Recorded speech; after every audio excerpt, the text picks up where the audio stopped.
Hi Miriam, I'm so excited for your Saturday event, Repair and Reap Relationships. The lineup is absolutely fantastic. You couldn't have got more diverse than this, from neuroscience to disability to identities to emotional safety. And the takeaways amongst those being emotional intelligence strategies. That's right up my alley. I love to see something like this, but also communication skills and all of that. And I wish I could be there, but since I cannot, I'll send you a few thoughts, from a distance, and planning to catch up with you next time. Relationships are really at the core of everything we do. Trauma comes to us relationally. We don't inflict that upon ourselves, and we also heal trauma relationally. We grow, we mentor each other, we share of us, we learn safety, everything relationally. So talking about relationships, repairing relationships is the central piece that builds our identity and that heals us.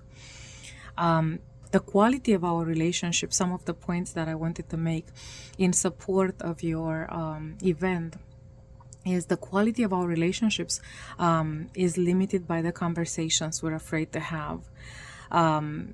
If we avoid the truths about our identity, the power, the differences between us, we really cap the depth of our connections. Emotional safety is not built on politeness. It's built on a raw and authentic and on honesty. Every conversations we fear is a block. It's a ceiling on the intimacy that we could be creating.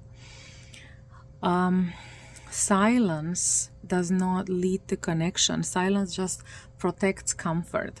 So staying quiet may feel comfortable, peaceful, but it protects privilege. It doesn't protect people, safety, and intimacy, emotional intimacy.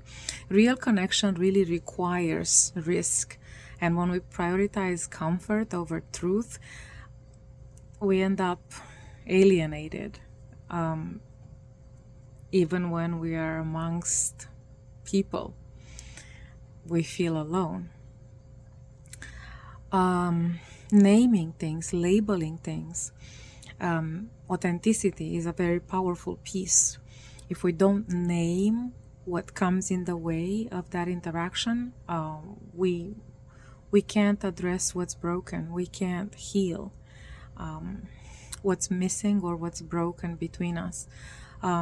Avoidance doesn't dissolve the tension, it just buries it. It's there when you look back for it. Pain that's unnamed builds up, bottles up, festers. Misunderstandings can harden, they become resentment, longer term, impact, toxicity arises from that. Healing starts in the moment when we talk even about the fractures, when we speak of what happened, and not in a way that you accuse, but in a way to bring it out in the light, the state, this is where I am, this is where I begin my journey. Avoiding these conversations, these topics don't disappear, they just harden. They're harder to pick up. They calcify is another way to put it. They're harder to pick up. 20 years I've seen fragmentation and families broken for differences of opinion, for a gesture that somebody had done that it was not appropriate in the context of the culture and the family's prescriptions. And they never heal. Time doesn't heal that. Authenticity heals that. Being open and vulnerable and creating a space of safety, of stating this is what happened, this is where I'm at with it. What we avoid becomes like a inner hidden architecture. that limits us, rooms that are sealed shut, that we cannot move from one to the other. The flow is not there. It shapes everything. It shapes how we move and who we trust, and it shapes the distance that we are willing to go in a relationship. This is so powerful. It's my alarm.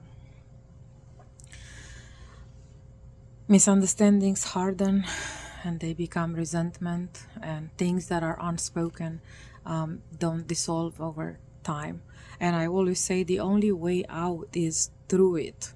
Go through it and it will be resolved, closure. This dialogue that you're creating, many times we feel that conversations are optional. They're not. They are necessity.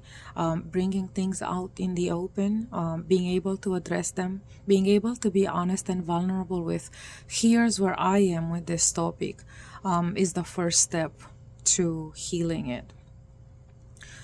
The only way to survive one another and to create a bond is through dialogue.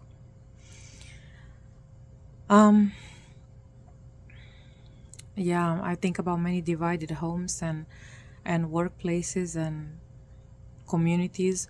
Conversations are not optional. Conversations are necessary, are essential.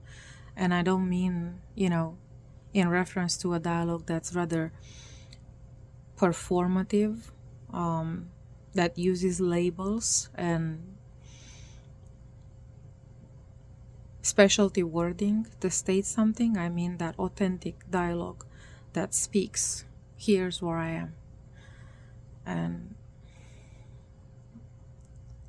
having that groundedness and centeredness to remain in the room when that conversation is being had. And it would be much easier to leave. And culture has so many layers. Cultural honesty is intimacy. If you define culture by ethnicity or by ideology, religious ideology, that's not the way I define it. Each person is their own culture. Even individuals who grew up in the same house, not just learned differently, but experienced things differently, and as adults created their own life culture, from that.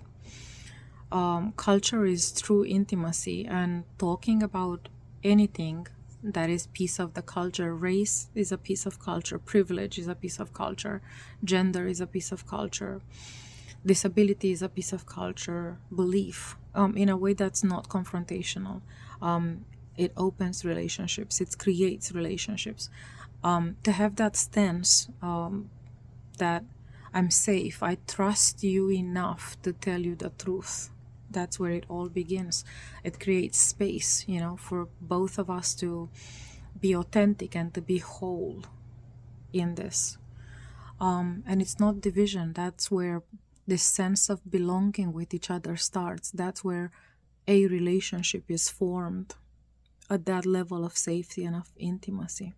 So I love your event for more than one reasons. I hope there is a recording for it that I can, catch it and follow it later. And I hope to be able to attend, to participate in one of your events in the future. Blessings, much support from me. And thank you for letting me be part of it in this way, albeit remote. Thank you. Talk to you soon. All the best.